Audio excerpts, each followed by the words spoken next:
Olá pessoal, tudo bem? A convidada de hoje do programa nasceu em Taió e ela se vê como artista desde os 3 anos de idade, mais ou menos.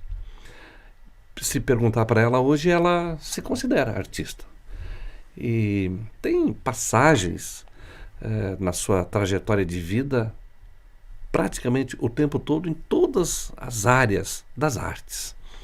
E também é uma pessoa que tem se dedicado agora a outra atividade que é no campo das artes e essa coisa da plástica, da configuração, das maquiagens, das tatuagens, tá, e tal. Eu falo com a Gabi, a Gabriela Yasmin Menegassi de Taió. Seja bem-vinda. Muito obrigada pelo convite. Obrigado por ter aceito também, né? Você se considera uma artista desde pequenininha, 3 anos. Como é que é? Minha primeira apresentação, né, foi na dança, com 3 anos. E desde então nunca parei. Dali foi pro teatro, foi pras artes marciais, foi pro desenho, foi pro canto, pra música. Então nunca deixei Violão? Violão, Lira? Lira também. Olha só. Teclado. Teclado. Aham. Pequenininha, 3 anos, foi dança, foi jardim, como é que foi? Foi no jardim a primeira vez, e aí depois eu entrei pro grupo de dança da Adriana Regis, né? Onde foi que eu comecei a participar de campeonatos, de apresentações afora. Teve na Casa da Cultura também, em Taió, também, um Não, período? Não na chegou. Casa da Cultura não. Não. Aí a escola é que abre esse campo, né? É ali Sim. que começa o gosto pelas artes e tal. E na educação normal, aquela, português, matemática, geografia, como é que era? Então, na verdade, uma pessoa que teve muita importância na minha vida foi uma professora, a Janete Guetem, que hoje é uma grande amiga também. Eu me recordo muito bem, com 7 aninhos. Eu sempre fui muito curiosa, muito questionadora do porquê das coisas, né? E eu lembro de ter perguntado pra ela por que eu preciso pintar o céu de azul, por que eu preciso pintar as árvores de verde. E aí ela olhou assim pra mim e ela falou, não precisa. Pinta das cores que você quiser. Olha só. E depois dali abriu assim para mim um leque de possibilidades, onde eu poderia explorar a arte, me expressar da forma com que eu quisesse, porque eu não sabia me comunicar tão bem. Então a minha forma de comunicação sempre foi ou dançando, ou cantando, ou desenhando. E participou, quando menina ainda, capoeira. Muito tempo. Fez também? Muito Quem tempo. era? Lembra onde que era? O instrutor, quem que era? Foi na Casa da Cultura. Esse foi na Casa da Cultura. Essa foi na Casa da sim. Cultura. Além disso, também tinha patinação já também? Não, foi a depois. patinação começou no ano passado, né? Agora é recente. Sim, foi onde eu fui pro campeonato internacional. Que é o que você está atuando hoje, né? Sim. Estamos preparativos já para o próximo campeonato. Nós vamos falar sobre a patinação, porque aí tem um capítulo à parte aí. Você, quando frequentou a escola e tal, você participou também da fanfarra também, né? Sim, fui baliza durante 9 anos, né? E participei do primeiro grupo de liras, né? Que hoje é da banda marcial.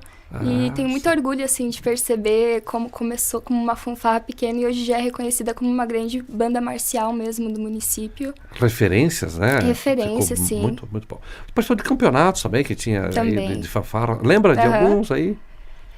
Lembro, mas eu não lembro da cidade. Eu sou péssima pra localização. Mas o que valeu a pena foi que foram muitos. Foram 9 anos. Tanto na ERNA, quanto no Instituto Federal em Rio do Sul, né? E na Luiz Bertoli aqui de Itaiá. Você, depois, você teve um período no Instituto Federal, lá para o Rio do Sul, uma experiência lá. Sim. Mas você morou também no Rio do Sul um tempo. Morei 3 anos lá. E foi onde eu comecei a atuar principalmente como professora de dança, né? Que eu montei turmas e tive um espaço numa escola municipal lá para dar aulas de dança para adolescentes. Então, ali eu vejo como um ponto muito importante, que foi para mim, pelo menos, porque eu tinha como critério, né, a educação, as notas, enfim, para participarem, porque era uma atividade extracurricular, não era obrigatória. Certo. Então, ali eu vi muitos alunos que até então tinham muita dificuldade, até mesmo com o conselho tutelar e tudo mais, evoluindo e virando até alunos de destaque posteriormente por conta da dedicação pela dança. Puxa, que maravilha isso. Eu fiz a formação em psicologia da dança, né? Vejo a dança como uma forma terapêutica, sim. Vejo ela como uma possibilidade muito ampla de se expressar e expressar os sentimentos. Então, para mim, foi muito significativo esse tempo lá. Psicologia tá no teu perfil, né? Psicologia tem... Estudei até o 10º semestre, né, de psicologia. Praticamente concluso? Sim, só falta retirar o diploma. Pois é. Mas... Como foi a psicologia para você, academicamente? Então, a psicologia ela sempre foi uma certeza para mim, né? Desde os 7 anos. A gente já teve oportunidade de conversar também sobre isso.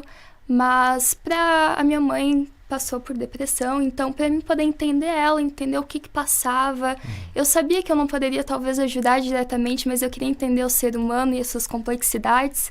Então, desde os 7 aninhos, quando eu fui alfabetizada, eu já comecei a estudar psicologia, livros, a psicologia. Se encantou. Uma criança meio excêntrica. Pois é. A depressão aí você tratou, também conviveu com isso? Passei por isso e foi no período que eu aprendi teclado, inclusive. Olha. Em 4 semanas, eu tava naquele mundo, né, aquela vivência, quem tem depressão sabe como que é, de isolamento. Então, dentro do meu isolamento, eu pensei, o que eu vou fazer aqui dentro? E aí eu me fechei ali naquele mundo, tinha um teclado em casa, aí dei um tecladinho simples, né? Depois eu fui evoluir para outro. E comecei a tocar, eu sempre fui muito autodidata, né? Tanto em todas as coisas que eu fazia na vida. Então eu aprendi sozinha o teclado. Depois, posteriormente, postei no canal, foi o que deu mais visibilidade, né? E aí falei assim, opa, acho que talvez posso me inscrever numa aula e posso ir pra frente nessa área. Fez aula de... Fiz aula depois. Olha só. Fiz aula, ministrei na igreja também, através do teclado, do canto. Você teve um tempo aí que você estava mais ligado a um projeto de igreja também e tal. Foi pra parte norte do país? Eu fui pro Nordeste. Nordeste? Fiquei um mês lá, indo todos os dias pra uma ilha isolada diferente. Não era no shopping? Não, a gente dormia no chão, não tinha saneamento básico, mesmo? não tinha água potável. Olha! Mas foi uma experiência de vida, assim, que eu não me arrependo, e se eu puder repetir, eu vou repetir várias vezes. Que ano que você foi pra lá? Faz uns 4 anos? Um pouco mais, Não, né? faz 6 anos. 6 anos já. Isso. E essa ida pra lá, o que te traz? Então, o projeto que eu participei foi o projeto CIMA, e ele envolve 11 países diferentes, né? Então, eu pude ter acesso a culturas e pessoas de outros países, onde abriu minha mente para muitas coisas. Estive na cidade com o maior tráfico humano do Brasil. Nossa. E não sabia, né? Eu tive uma palestra, uma preparação antes disso, e eu não entendi o porquê daquilo, né? Quando cheguei lá, eu descobri. Olha! Então, assim, a gente lidou com situações muito delicadas. Eu optei por fazer a minha prática com os ribeirinhos, né? Então, fui para a Ilha das Canárias, e em volta tem várias outras ilhas pequenas, e a gente trabalhou para a comunidade em todos esses dias. Mas era no interior? Não, são ilhas isoladas. Não, eu quero dizer, mas era no interior do país ou era no litoral? Primeiro foi em Dermeval Lobão, lá no Piauí. Aí a parte teórica, né? E a parte prática foi na Ilha das Canárias. Em ilha mesmo. Eu entendi que você tinha ido pro interior no Não, começo. Por a isso que eu gente fiz a confusão. foi de barco. Desculpa. Ali, ó. Olha só. Todo santo dia pra uma ilha diferente. Puxa, que experiência, hein? Eu nunca esqueço do dia, era época de Natal, comecinho, né, do ano, e a gente tava dando os presentes de Natal, e assim, pra te ter água potável lá, teria que andar 1 hora, né, até a ilha mais próxima pra conseguir. E eu lembro água potável. Sim. E eu lembro que um dia nós demos de presente um croque, muito simples pra uma criança. E ele foi lá, ele pegou... croque? Um croquezinho de sapato. Que a gente... Sim, e pra gente é muito simples, né? E ele foi lá, eu nunca esqueço dessa cena, que ele pegou o único potinho de água potável que ele tinha pra limpar os pés pra poder vestir o croque. Porque não era algo que eles tinham, realmente muito precária a situação lá. Então, a gente realmente escolheu ir pra ilhas que fossem realmente totalmente isoladas pelo projeto da MEAP, né? Que já trabalha lá há muitos anos. E lá eu atuei daí também na parte do clown, que é na parte de palhaços, né? Onde eu era palhacinha bailarina. Pois é, você tem um trabalho pessoal que você desenvolve e criou um personagem, tem um outro também. Sim, criei alguns personagens ao longo do tempo. Mas é uma palhacinha, não é? Sim, a palhacinha bailarina. O que é isso? Palhacinho bailarina é uma clown, né? Que o clown, na verdade, ele é um palhaço na sua essência, né? Então a gente pode trazer características próprias da gente pro personagem. E ele é mais sensível, ele realmente vai tocar no coração das pessoas. E eu escolhi ser a palhacinha bailarina porque eu achava que tinha muito a ver comigo, toda docinha, enfim. Sim. E com ele, a gente foi tanto pro Lar das Meninas, quanto para comunidades aqui da nossa cidade, fora da cidade também, e pro Nordeste. E, posteriormente, eu criei a personagem da menina bonita do Laço de Fita. Então, essa é a segunda. Sim. E como que é esses personagens? Como que você... Enfim, primeiro, Sim. como que atua essa menina, essa mocinha bonita do Laço de Fita? Essa menina bonita do Laço de Fita, ela é baseada no livro da Ana Maria, né? Certo. Para trabalhar a conscientização sobre o preconceito, sobre a conscientização negra, né? Então, sempre no mês da consciência negra, eu vou nas escolas, creches, trabalho com crianças a partir de 3 aninhos, né, que já tem mais entendimento, porque eu penso que é a partir dessa idade que a gente precisa começar a ensinar, né, começar a educar para termos adultos mais conscientes. Ah, que show! Esses dois personagens, entre outros aí, eles trazem para você um upgrade aí, o que é? Então, na verdade, pra mim, elas fazem parte de mim, né? Eu existo enquanto Gabi, eu existo enquanto palhacinha bailarina, eu existo enquanto menina bonita do Laço de Fita. Eu me entrego totalmente e separo o meu eu pessoal, às vezes, pra realmente me dedicar àquela causa. Psicologia aí. Totalmente. Psicologia tá Sim.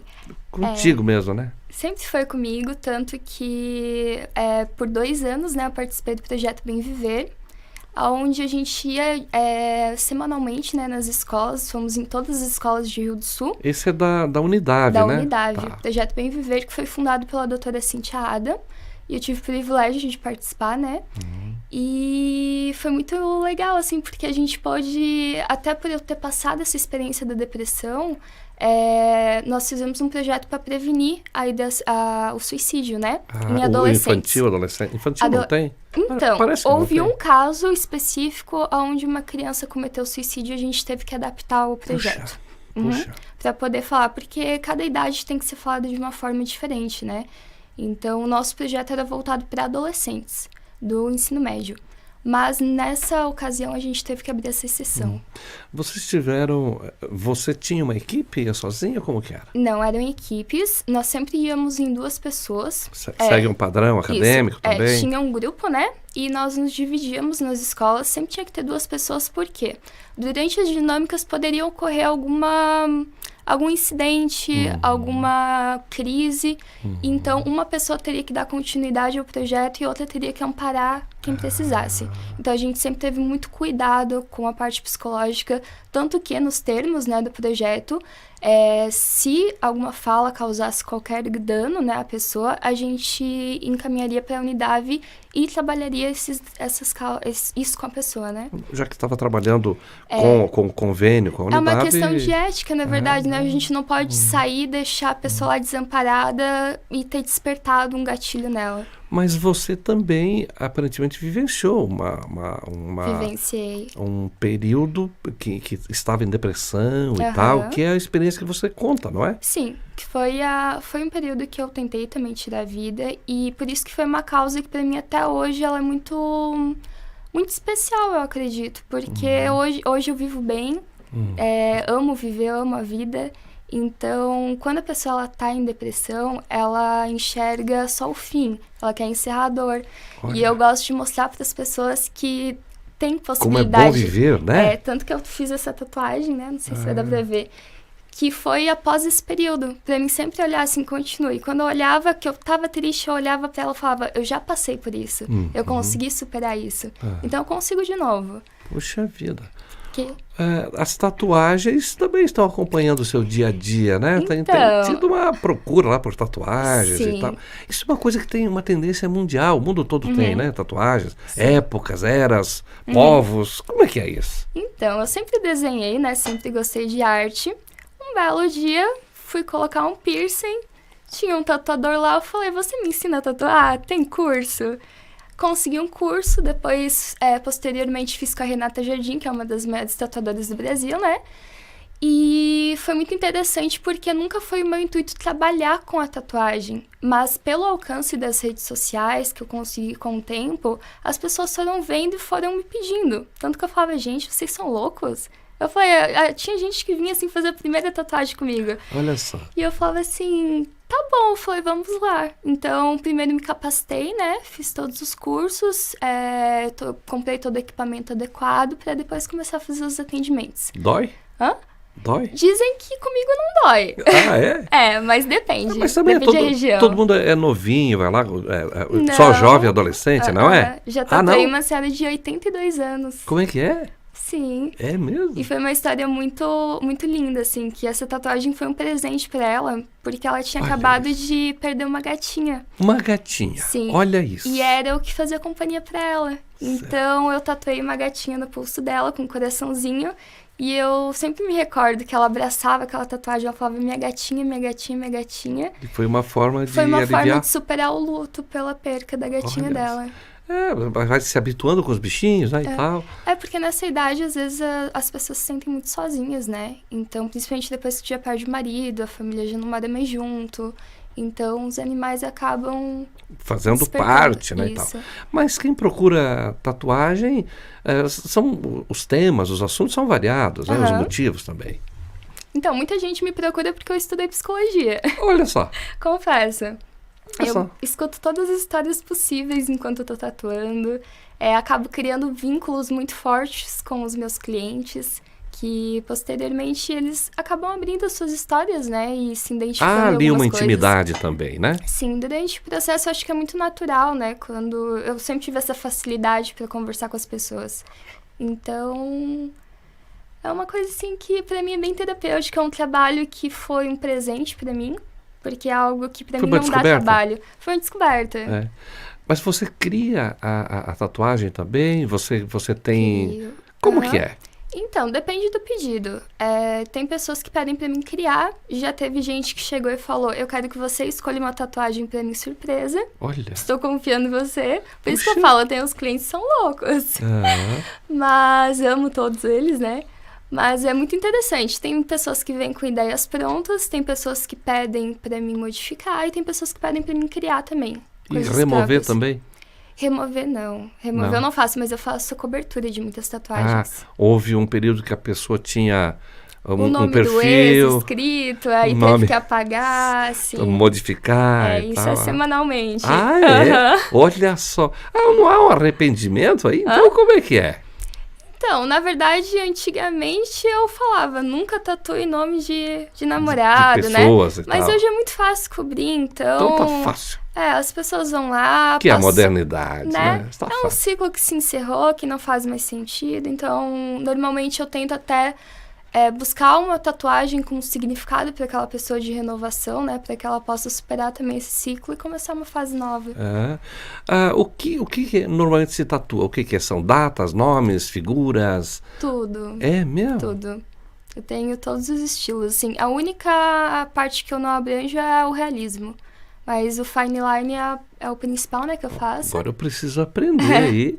Porque tem algumas classificações das tatuagens. A forma de aplicar ou a espécie. Sim. Na verdade, minha especialidade é o fine line, né? Que são os traços finos. Mas faço desenhos, faço tanto coloridos quanto em preto e branco. Faço datas, faço pezinhos de recém-nascido. Olha só. Rostos, fisionomias.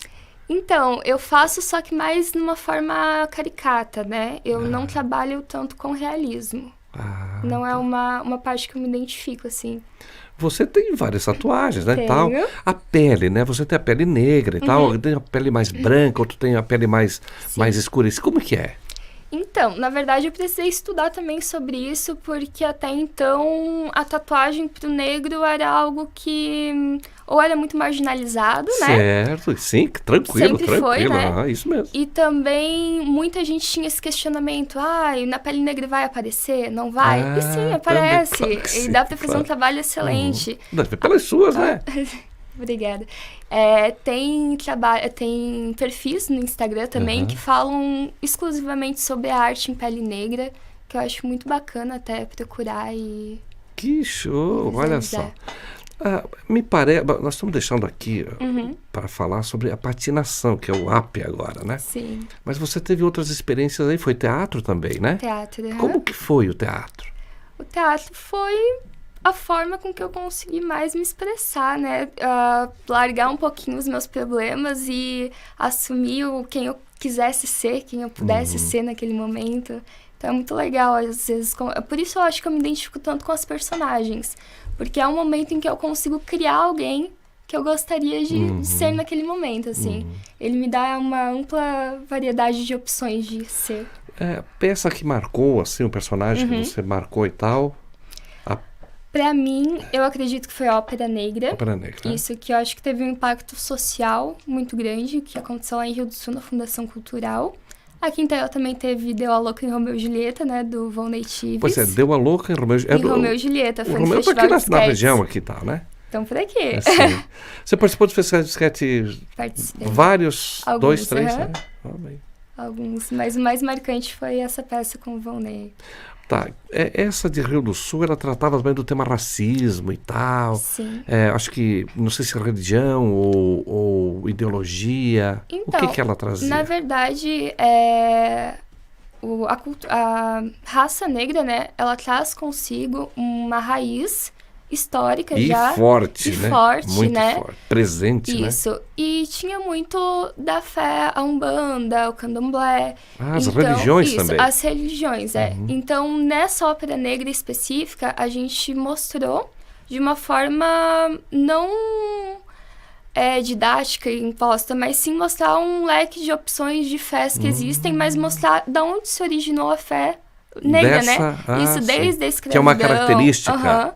Isso. Olha só. E para você, como foi? Você que é uma negra, né, a representar exatamente esse momento. Deve ter sido interessante, né? Então, na verdade, para mim foi novo, porque eu descobri que eu não sabia muito sobre mim. Eu sabia muito sobre a minha cor, sobre as minhas origens. Então, eu entrei no grupo do projeto Negro Ser, né, lá de Rio do Sul. E lá eu aprendi coisas que eu levo pra vida, assim. Coisas que eu não sabia até a fase adulta. E, na verdade, você não tinha como saber também, porque nós percebemos, eu também sou da área da história, nós percebemos pouca literatura aqui, pouco currículo sobre esse assunto, né? O pouco que nós sabemos é a escravidão, o que aconteceu, até a parte forçado para cá, tal, e a marginalização de hoje que a gente vê, mas né? assim, desde a história do carnaval, que é algo também que foi muito presente, que eu participei de todos os carnavais de Itaió que teve, né? Sim. Porque é algo que veio das minhas origens também, é algo histórico, então para mim é algo que tem uma importância e uma relevância muito grande. Ali, quando a gente está indo para Lages, quem está aqui na região do Vale vai para Lages, um pouquinho antes tem o SESI ali, não tem? Sim. Ali toda uma estrutura e tal. Nós tivemos ali um período e na biblioteca, que é uma biblioteca pequena, tem um livro muito interessante, tá, sobre música no Brasil.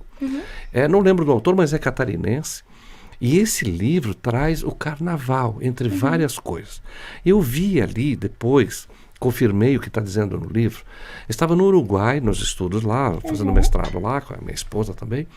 E eles fizeram em fevereiro, mês de fevereiro todo, carnaval. E eles trouxeram coisas que eu só vi naquele livro depois aqui, confirmou. Candombe, não sei o quê, e tal, que aqui nós não temos. E o livro, a importância que eu dou ao livro é que ele mostra quando o carnaval ficou televisionado e ficou...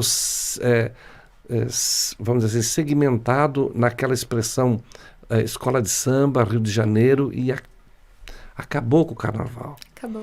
Eles deram um padrão nacional de carnaval daquela espécie e todas as outras expressões elas foram sendo esquecidas e abandonadas. Então, quando você foi lá, agora eu estava falando, me lembrei exatamente disso, né? E eu nasci em fevereiro, nasci no carnaval, né? Com a minha mãe desfilando. Ela entrou em trabalho de parto. Olha só. E desde então, desde pequenininha, eu também sempre desfilei como passista de frente, né? Você conheceu alguns carnavais aqui de Itaió que se fazia? Muitos, competi como na parte de fantasia de luxo, como passista. Eu sempre tive presente até o último carnaval. Tem videozinho lá no YouTube ainda de 2010. Por aí já estava no final daí, né? Já no final, Só para lembrar, nós fizemos durante 20 anos o Carnaval de Rua em Itaió, sabe? Então, tenho orgulho de dizer que a gente iniciou essas discussões, trazer e tal. Fizemos algumas coisas por aí que ficaram registradas. Esse é um deles, né? Gabi, tá faltando ainda falar sobre o quê? Sobre patinação, dança. Também, que você se sentia à vontade. Dança, você já fez dança, bailarinas e tal. Eu fiz balé clássico, fiz contemporâneo, fiz todos os tipos de dança, eu acho que possa se imaginar. Mas quando eu conheci a patinação, eu optei por abrir mão, né, das minhas turmas de dança para poder me dedicar realmente a um sonho que também era de infância e que teve uma deu boa. importância. Que Itaió teve uma longa tradição de patinação. Ficou isso, né? Entre outras, mas essa também. Sim. E há sempre na memória, na lembrança, a patinação. Então, quando é aqui da região, parece que a gente aposta muito. Vejo alguns vídeos seus aí que você está se dedicando muito, está ministrando aulas, como é que tá? Então, na verdade, quem ministra as aulas é a professora Anne, né? Que pra mim, assim, é sensacional. Ela que me incentivou e que me reafirmou tantas vezes quando eu achava, assim, que eu não dava conta. Ano passado foi meu primeiro ano. Então, quando ela me convidou para o campeonato, eu tive uma evolução rápida, né? Eu falei assim, Anne, não sei se eu dou conta, não sei se eu tô preparada para isso. E ela falou, não, você consegue. Assustou o convite? Me assustou, mas ao mesmo tempo eu falei, ok.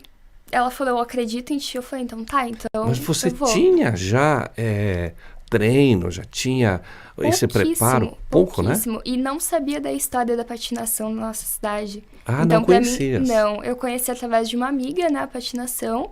E a Anne, quando ela viu que eu tinha potencial, ela realmente foi e falou, eu acredito em você, você dá conta, você vai conseguir.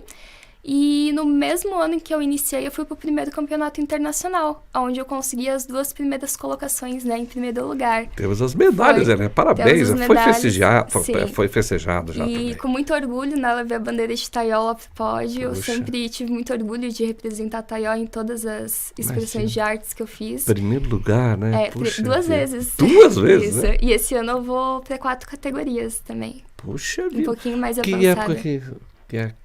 Que época? Esse ano vai ser em novembro. Novembro? Isso, ano passado foi em outubro. Que cidade vai ser? Vai ser em Barra Velha. Barra Velha, tá. Nos dias, se eu não me engano, 15, 16, 17 e 18. Isso é um internacional também, né? É internacional, ele envolve 5 países. Olha só. O Brasil tem muita presença? O Brasil tem, mas o pessoal de fora, principalmente do Chile, é bem forte. A Argentina também. Eles vêm também bem pronto, né? Eles vêm apresentam o que tem de melhor também, né? Claro. Quando sobe no pódio, se tiver em segundo, eles tacam a bandeira na nossa cara. Não mesmo? É bem competitivo. Então tem que pegar em primeiro mesmo. E aí, quando eu fui, assim, eu lembro que eu fui pedir patrocínio na Câmara de Vereadores, você estava presente, né? Em Itaió, sim, lembro. E eu falei assim, eu disse, eu sou muito louca, né? Mas eu prometo pra vocês que eu vou trazer essa medalha. Dito e feito. E dito e feito. Você foi homenageada depois lá? Na Câmara? Eu acho que mandaram? Não. Tá. Mas, enfim, recebeu algum auxílio lá. Sim. Que é pessoal de cada um, né? Sim, a Câmara mesmo não tem impedimentos de patrocínios, mas... tanto que tivemos a vereadora Clarice, foi lá, fez uma aula com a gente também, foi muito bacana. Ela fez? Sim, fez uma aula lá junto com a gente. Muito dinâmica, ela, extraordinária. Sim. Muito querida. Aliás, com a vereadora Clarice, eu fui fazer uma palestra sobre racismo também. Uma ocasião, numa escola do interior de Itaió.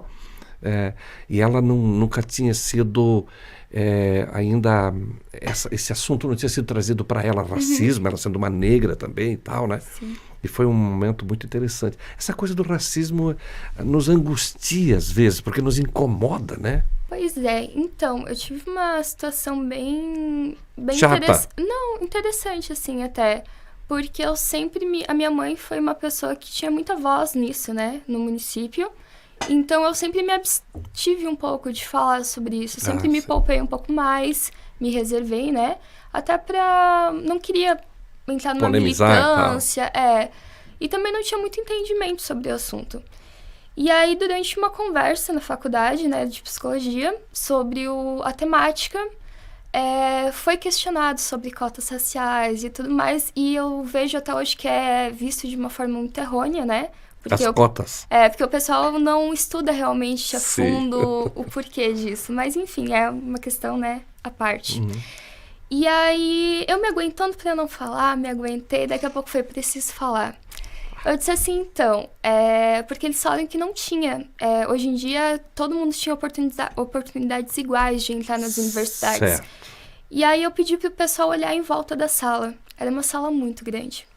Só tinha cabelo branco, mais loiro. E aí eu falei assim, tal. vocês conseguem perceber que eu sou a única negra da sala? E aí? E aí uma menina falou assim, Gabi, eu nunca percebi que tu era negra. Olha só. E aí eu falei assim, na creche eu fui a única negra da minha sala, na escola eu fui a única negra da minha sala, na universidade eu fui a única negra da minha sala, no Instituto Federal só tinham 3 negros no Instituto Federal inteiro. Então, assim, sempre foi um espaço de minoria. Onde eu me vi sozinha, em muitos momentos. Então, eu falei, pra mim, não tem como eu falar que não existe uma desigualdade a partir do momento que, entre tantos, só existe eu ali dentro, entende? Então, eu acredito, sim, que deva ser abertas mais portas pra isso. Eu não entrei com cota, eu realmente entrei estudando, mas eu acho que o incentivo mesmo, sabe? Desde a escola, assim. É que essa questão das cotas tem dividido opiniões, tem dividido e tal, né? Mas aqueles que são contra as cotas, eles focam nisso, que é pela a capacidade intelectual e não pela cor da pele. Tem toda uma discussão e porque aí. eles acham que, na verdade, está tirando também o lugar de alguém branco, quando, na verdade, não está tirando, né? Porque tem vários tipos de cotas diferentes. Então, eu acho que é uma questão de estudar mesmo. Te incomoda isso hoje? Não. Não? Tá tranquila? Se garante, portanto. Pra mim sempre foi, não gosto que me chamem de morena. Mas sempre mas você não é mesmo? Não, eu sou preta, com muito orgulho. Preto ou negro? Como é que é? Pra mim é preta. Mas negro também eu não me ofendo. Teve uma mãe uma vez que eu fiz uma brincadeira que eu costumo fazer entre amigos. Era uma mãe de um aluno meu e eu falei assim, alguém disse sobre café ou chocolate preto. E eu falei, não, gente, de preto já basta eu, brincando. Foi ela muito? Falou, não, ela disse assim, não fala assim, você é uma morena muito bonita. Aí eu disse, não, calma, eu gosto de ser preta. Daí ela falou, não, então tá bom. E daí eu parei assim pra pensar, falei, nossa, mas como o ser preto parece que é algo pejorativo, né? É isso. Quando na verdade não, eu falei brincando. Se gostar, é importante, né? Eu acho que eu brinco e tenho essa liberdade de fazer essas brincadeiras a partir do momento que eu me amo, que eu me vejo, que me aceito. Entrevista boa, nós falamos sobre depressão sua, falamos sobre essa questão de cotas, de racismo, enfim, né, angústias, porque entrevista maravilhosa. E falamos muito mais sobre superação, sobre conquista, sobre coisas boas. Maravilhosa entrevista. Olha, agradeço muito a sua presença aqui, espero que você continue tendo sucesso, né, nas suas carreiras pessoal, profissional também. E agradeço também aqui a oportunidade. Semana que vem a gente volta com mais um podcast aqui. Hoje nós falamos com a Gabi. Muito Gabi obrigada. ou Gabi? Gabi. Gabi, ok, essa é a Gabi. Obrigada pela oportunidade.